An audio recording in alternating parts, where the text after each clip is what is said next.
रमजानच्या पवित्र महिन्यात आणि ईद तोंडावर असताना तिचं असं जाणं सर्वांना चटका लावणारं ठरलं।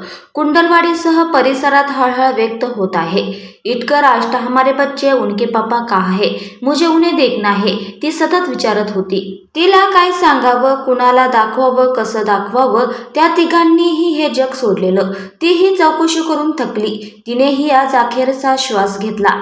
ईदच्या खरेदीसाठी निघालेले एक कुटुंब उद्ध्वस्त झालं।